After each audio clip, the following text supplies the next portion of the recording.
கிறிஸ்துவுக்குள்ளான அன்பான சகோதர சகோதரிகள் அனைவருக்கும் வணக்கம். போன வீடியோவில் ஸ்தோத்திரம் என்றால் என்ன என்று பார்த்தோம். இப்பொழுது ஸ்தோத்திரம் யாருக்கு சொல்ல வேண்டும், யாருக்கு சொல்லக்கூடாது என்பதை பார்க்க போகிறோம். ஸ்தோத்திரம் என்ற வார்த்தைக்கு அர்த்தம் நன்றி என்று பார்த்தோம். அந்த நன்றி தேவனுக்கு மாத்திரமே செலுத்தக்கூடிய கனம் பொருந்திய நன்றி என்று பார்த்தோம்.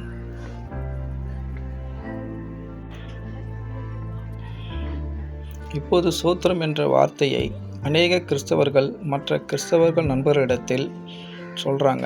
அது மிகப்பெரிய தவறு. தேவனுக்கு மாத்திரமே ஸ்தோத்திரம் செலுத்த வேண்டிய நாம சாத்தானுடைய வஞ்சகத்தினால் மனுஷனுக்கு மனுஷன் ஸ்தோத்திரம் சொல்லி தேவனுடைய மகிமையை அவர்களுடையதாக்கிக் கொள்கின்றார்கள். நம்முடைய வேதாகமத்தில் ஆதியாகமம் முதல் வெளிப்படுத்தல் வரைக்கும் யாராவது ஒருவர் மற்ற மனிதரை பார்த்து ஸ்தோத்திரம் என்ற வார்த்தையை உச்சரித்து உபயோகித்து இருந்தால் சொல்லுங்கள், பார்க்கலாம்.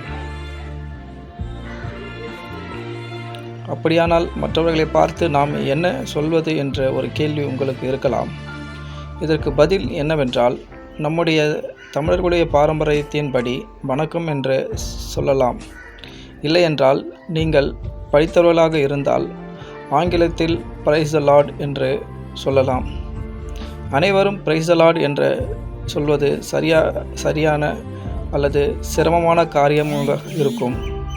ஆதலால் நம்முடைய தமிழர் பாரம்பரியத்தின்படி வணக்கம் என்று மற்றவர்களை பார்த்து சொல்வது மிகவும் சரியான முறையாக இருக்கும் என்பதை பார்க்கலாம்.